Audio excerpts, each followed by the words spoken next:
It's good to be back in Pennsylvania. It's great to be in Steelers country. Even if, like the Bears, we're both doing a little rebuilding right now. It's okay. You know, these things kind of go in waves. Pittsburgh, I am here to ask you to vote. For your next members of Congress, Chris DeLuzio and Summer Lee, vote for them. For your next governor, Josh Shapiro. And for your next great Senator, John Fetterman.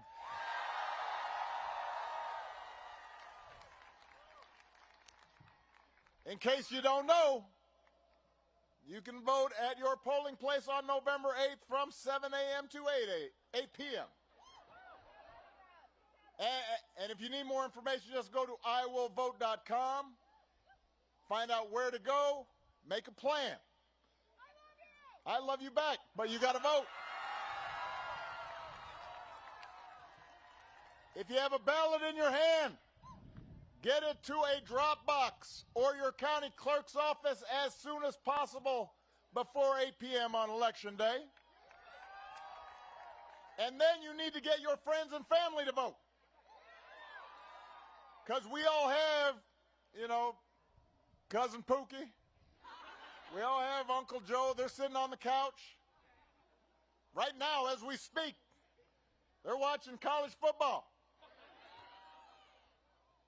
And that's okay, except they've forgotten that they're supposed to vote. So you got to remind them. Take them with you when you go. Because this election requires every single one of us to do our part. It's that important. Now, I think it's fair to say that this whole country has gone through some tough times these past few years. We've been through some stuff. We're just now coming out of a historic pandemic that wreaked havoc on families and schools and businesses and communities. Everybody was impacted. Some were impacted more. We had a new phrase, essential workers. That means workers actually who work.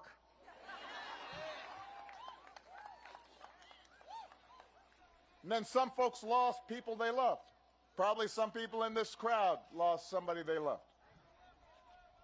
And the pandemic also highlighted, and in some cases made worse, problems we've been struggling with for years. An economy that works for folks at the very top, but not so much for ordinary people. Communities where too many kids are out of school and out of work and out of hope, and that sometimes leads them to violence and despair. And then just an erosion of civility and basic democratic norms.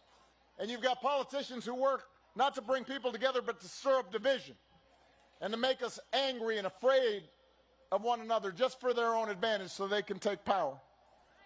And all of this gets hyped up and amped up 24/7 by social media that has decided it's more profitable to promote controversy and conflict and conspiracies rather than facts and truth. You know, it was just a few days ago that a friend of mine, Paul Pelosi, was attacked in his own home. Somebody breaks into his house looking for his wife, Nancy, the Speaker of the House. And thankfully, he's back home now, and we're going to let investigators do their jobs. But here's what's clear, Pittsburgh. This habit we have of demonizing political opponents, of saying crazy stuff, it creates a dangerous climate. And when you have people who are in leadership positions who promote or ignore over-the-top rhetoric, and then when there's an attack like this, they make light of it, they joke about it, then more people are going to get hurt. And more than that, we violate the basic spirit of our democracy, the spirit of who we are as Americans. And by the way, it's not just politicians, whether it's out of malice or ignorance. We've seen recently big celebrities reposting vile anti-Semitic conspiracy theories online. And you don't have to be a student of history to understand how dangerous that is and how unacceptable it is. And I don't know when we decided that we were just going to believe everything we read on the internet. Here's a tip for you. If you read or see something online that has some grand theory about how some particular group, whether it's black folks or white folks or Jews or Catholics or immigrants or gays, if you read or see something that says they're the cause of all your problems, then it's safe to say it is garbage. It is a lie. It is dangerous poison. We've got to call it out and put an end to that kind of mindset.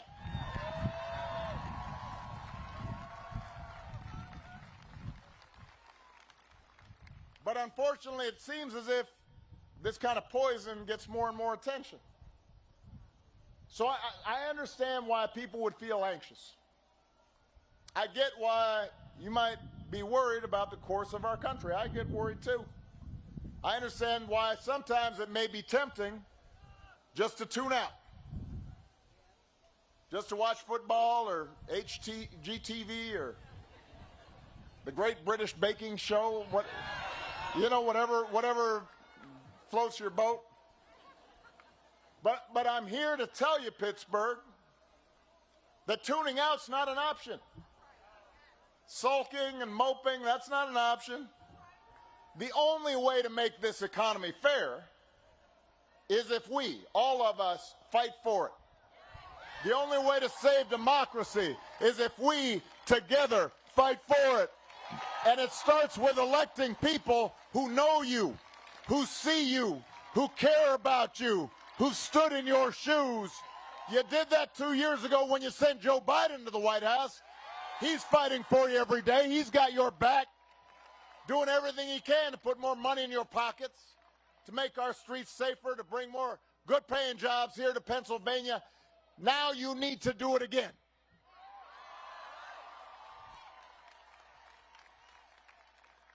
Because while there may be a lot of issues at stake in this election, there is one basic question that you should be asking yourself right now, and that is, who will fight for you? That's the choice in this election. Who will fight for you? Who will fight for working people who are struggling to pay their bills? You know, listen, inflation's a real problem right now. It's not just here in America, it's worldwide. And it has to do with the legacy of the pandemic. It wrecked supply chains, disrupted the economy. Then you've got a war in Ukraine that sent energy prices through the roof. So, you know, folks see grocery prices going up, gas prices going up. It takes a real bite out of their paychecks. It hurts. I get that. But the question you've got to ask yourself is, who's actually going to do something about it? The Republicans like to talk about it, but what's their answer? What's their economic policy? They want to gut Social Security.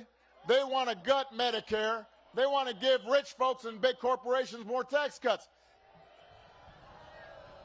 By the way, don't boo. Vote.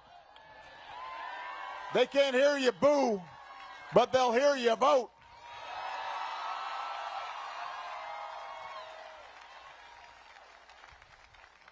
Now, it should come no surprise that Republicans want to cut taxes for the wealthy and big corporations, because that's their solution to everything.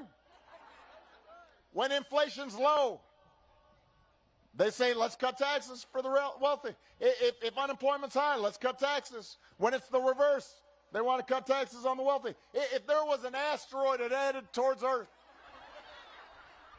they'd all get in a room and say, you know what we need? Tax cuts for the rich. I mean, it's nice if you got one answer to every economic problem. We got some students here. You remember when Maybe you're more responsible than me. There were some times when I was in school where I did not study. And you go in and let's say there's a math test, you didn't study for it. It'd be nice if you could just write down the same answer for every question. Just write down 8. And then you'd get an A. But you know what? That doesn't work in math, and it doesn't work in economics. And that's why Democrats have an actual plan to take on the drug companies to lower prices, to pass laws to make housing more affordable, to make sure big corporations create jobs here in Pennsylvania instead of overseas. That's the choice in this election. That's what this is all about.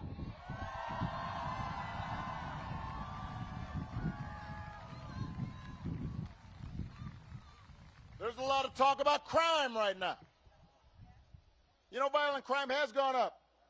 But, you know, it went up over the last 7 years, not just the last 2. They don't talk about the previous guy. It's gone up in conservative rural places, not just cities. But the question is, who will fight to keep you and your family safe? Is it Republican politicians who want to flood our streets with more guns? Who actually voted against more resources for police departments? Or is it the Democratic leaders who worked with President Biden to pass the first major gun safety legislation in 30 years? That's the choice in this election.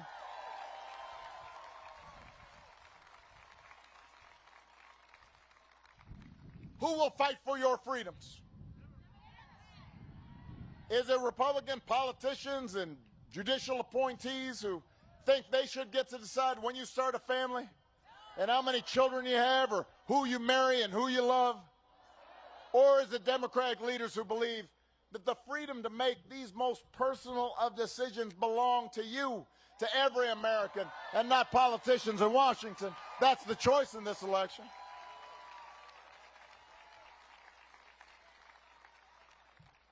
In Pittsburgh, who's going to fight to make our democracy actually work for you? Republican politicians have promised if they get to control of Congress, they're going to spend the next 2 years investigating their political opponents. They've said it. Some of them have said they're going to impeach President Biden. They're not sure what for, but apparently that's beside the point. How's that going to help you pay your bills? Or do you think you maybe stand a better chance of getting help and things improving if you've got President Biden and Democratic leaders who've worked together and sometimes have gotten Republicans to pass an infrastructure bill that creates new jobs, who are making health care and prescription drugs cheaper, who've made unions stronger, who've made the single largest investment ever in the fight against climate change? That's the choice in this election.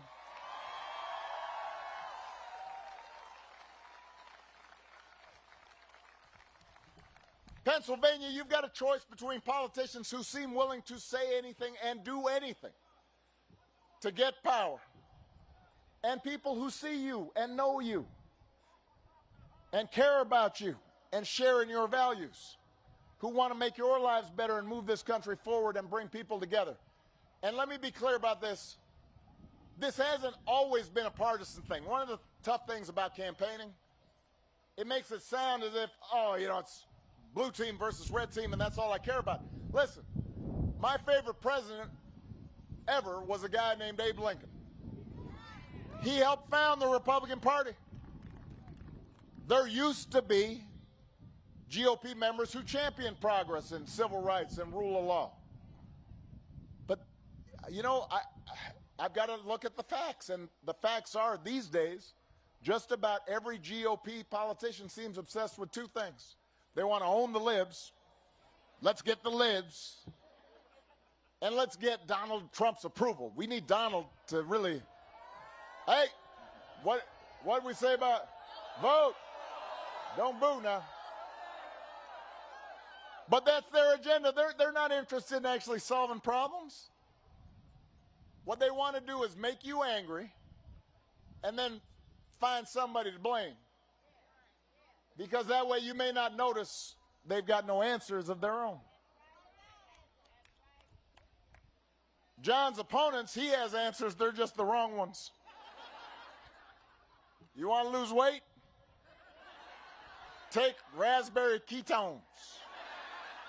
Got leg cramps? Try lavender soap. Want to prevent dementia? Palm oil, a miracle solution. I mean, never mind that none of these things have been proven to work. Some cases might be harmful. You've just got to believe and then hand over your credit card information. Snake oil, man? Listen, it's easy to joke about Dr. Oz and all these quack remedies he's pushed on TV, but it matters. It says something about his character. If somebody's willing to peddle snake oil to make a buck, then he's probably willing to sell snake oil to get elected.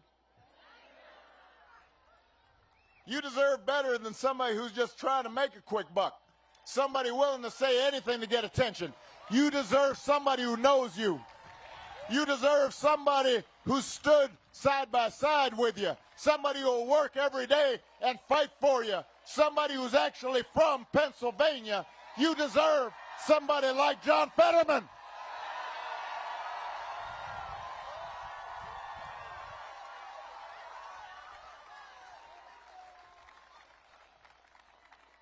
John has been fighting for other people his whole life.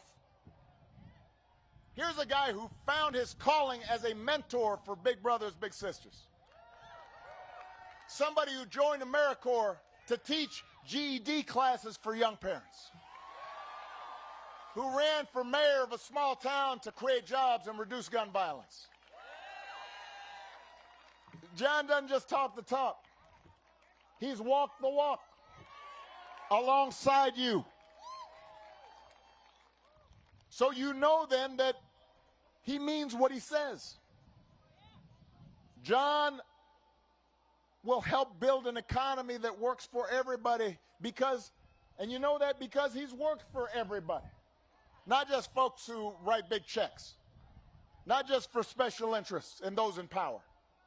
He'll stand up for unions. He'll improve the criminal justice system. He'll lower the cost of prescription drugs. You think Dr. Oz is going to do all that? Right answer. And you also know that John is tough. And not just because he wears shorts in the middle of winter. Like a lot of Pennsylvanians, like a lot of working people, he knows what it's like to get knocked down and then get back up. John's stroke did not change who he is. It didn't change what he cares about. It didn't change his values, his heart, his fight.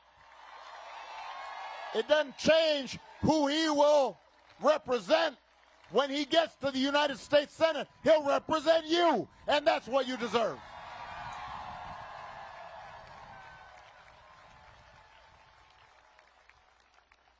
That's why the choice is pretty simple, Pennsylvania. You don't want a leader who's just looking out for himself. You don't need slick talk. You want a leader who's going to work hard for you and who knows enough about hardship that when you get knocked down, you know he's going to be there to help you back up. That's what this election's about. And it applies to your congressional races as well. Are you going to vote for Republicans who oppose common sense gun safety measures, who want to cut Social Security, cut Medicare? Or are you going to vote for folks like Chris DeLuzio, an Iraq war veteran, who's going to work to bring back manufacturing jobs to Pennsylvania? Or Summer Lee, who's got a history of standing up for working people? That's what you have to decide. And while you're at it, you're going to have to decide whether you want leaders who are going to stand up for women having the right to make their own health care decisions.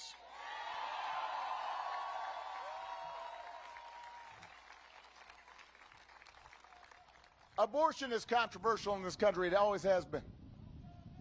I genuinely believe there the good people of conscience who may differ with me on this issue. But I believe strongly, and I think you do too, that women everywhere should be able to control what happens with their own bodies. It shouldn't be controversial to say that the most personal of healthcare choices should be made by a woman and her doctor and not a bunch of mostly male politicians.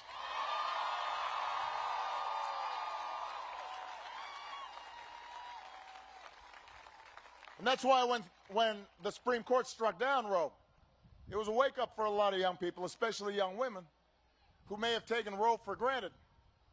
And it was a reminder that a politicized court, they can reinterpret what we thought were well-settled constitutional rights. We can go backwards.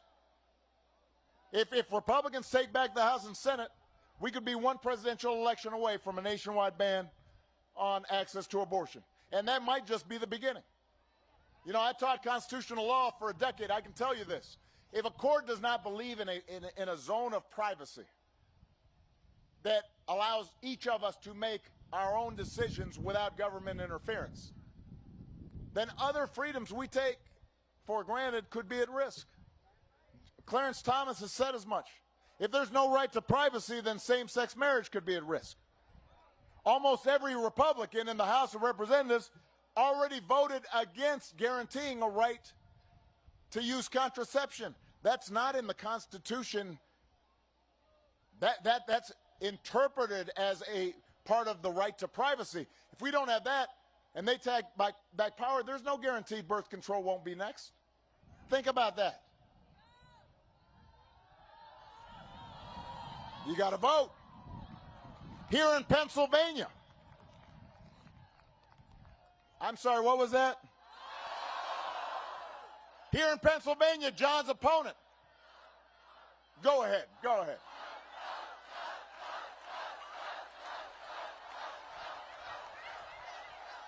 Here in Pennsylvania, John's opponent said the decision about whether to have an abortion should be made, I'm quoting here, by women, doctors, and local political leaders.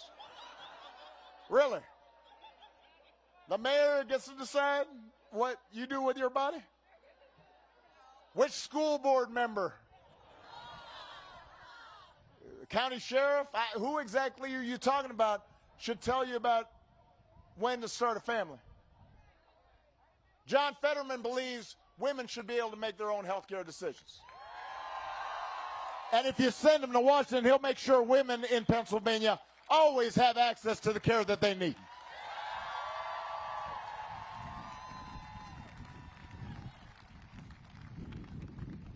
So I think somebody mentioned earlier we're setting our clocks back tomorrow by an hour.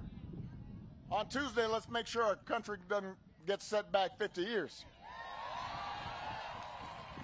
And let me just say, that's got to be worth 15 minutes of your time. We got some young people out here.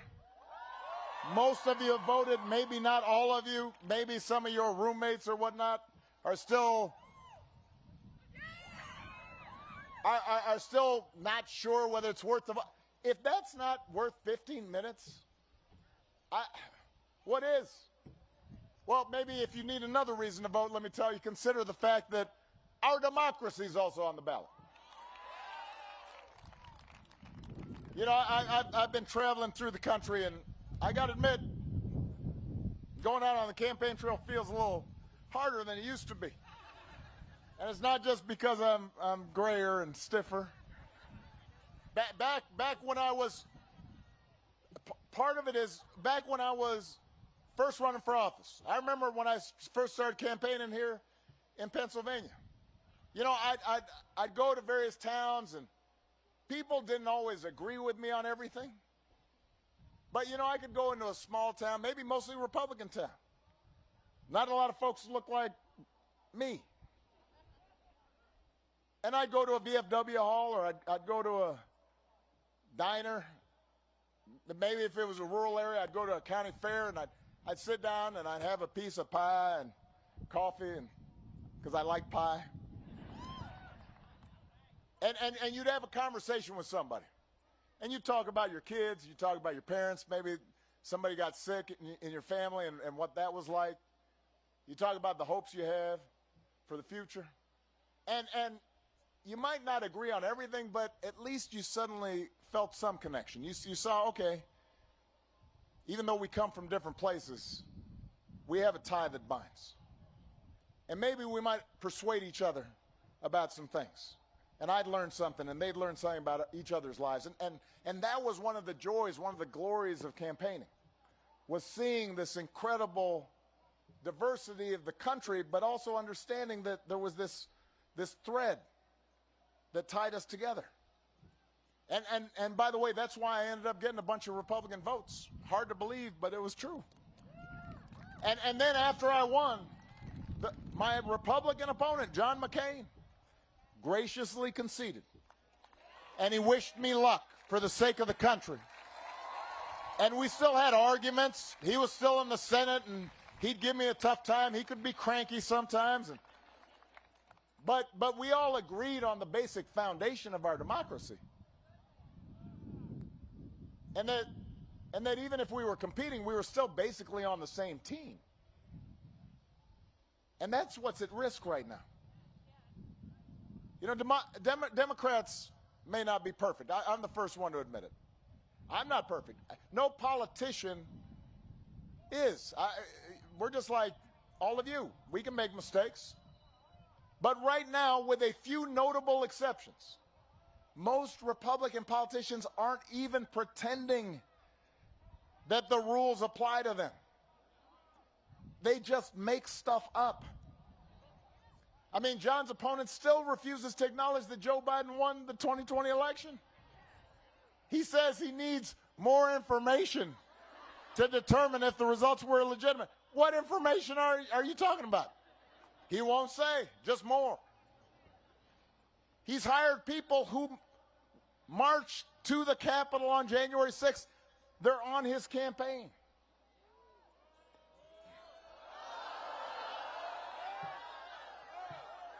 Donald Trump says he needs Dr. Oz in the Senate in case there is a close election again. Think about that. So he's basically saying, look, if I lose again, I need him to see if he can put his thumbs on the scale. That is not what this country is supposed to be about. And I understand democracy might not seem like a top priority right now when gas prices are high and grocery prices are high. Sometimes it feels like government isn't making enough progress on the issues that matter to you and your family. I get that because sometimes progress is slow. This is a big, complicated country with a lot of different interests, and it's hard to get stuff done sometimes. But let me tell you something, Pennsylvania. We've seen throughout history, we've seen around the world what happens when you give up on democracy. We can see it in other countries where government tells you what books you can read and what books you can't. Countries that own all the media and just pump out propaganda and put dissidents and reporters in jail. Countries where it really doesn't matter who you vote for because the fix really is in. And people in power do whatever they want. And where corruption is rampant because there's no accountability. When that happens, people get hurt. That has real-life consequences, and that's why generations of Americans fought and died for the idea of self-government. That's why suffragists marched so women could be part of We the People. That's why the civil rights movement marched to make sure that all of us were included. And that's why we set up rules to make our democracy work. And by the way, these aren't really that complicated, these rules. We teach them to our kids when they're in the sandbox. Be honest. Be fair. If you're in a group, everybody gets a say.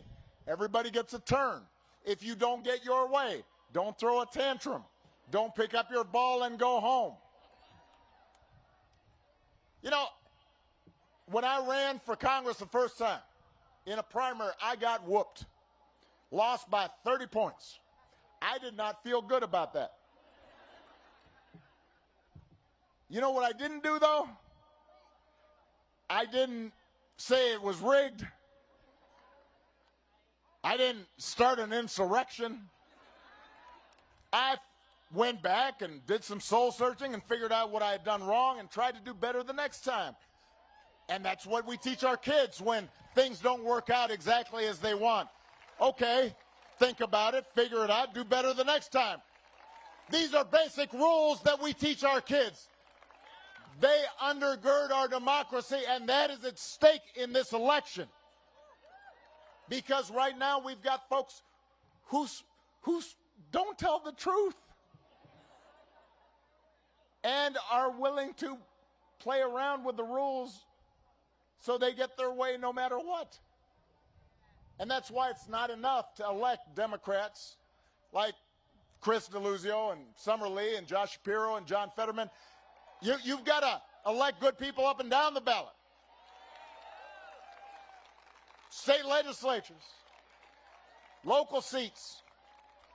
You've got to elect people who believe every vote should count, full stop. And that's not a radical idea. It didn't used to be. You've got to vote for people who will protect the integrity of our elections. Because that could make a difference if this thing gets close. Now, here's the good news. I'm going to give you some good news right now. The good news is you have the power in your hands to steer this country in a better direction. But it only happens if you vote. It only happens if you participate. We joke in my house sometimes that between Michelle and me, Michelle can be a little bit glass half empty. I, on the other hand, am the hope and change guy. I'm usually a little more optimistic. When she's reading the papers or watching the news and she gets a little down on the state of the country or the state of the world, I tell her, hon, everything's going to be okay. And I believe it will.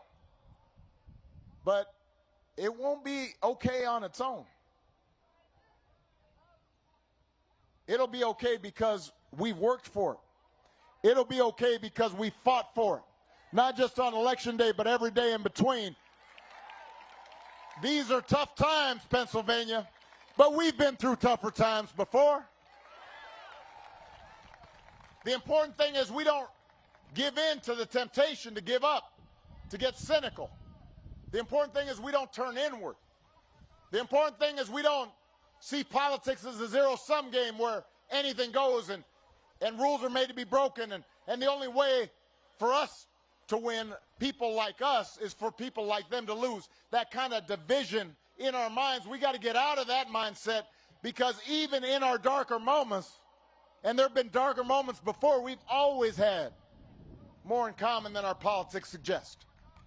Even when times are tough, what unites us has always been stronger than what divides us. There have always been certain rules that bind us together as citizens, no matter where we come from, no matter what we look like, what our last names are, how we worship, who we love. That's the promise of America. That's who we are.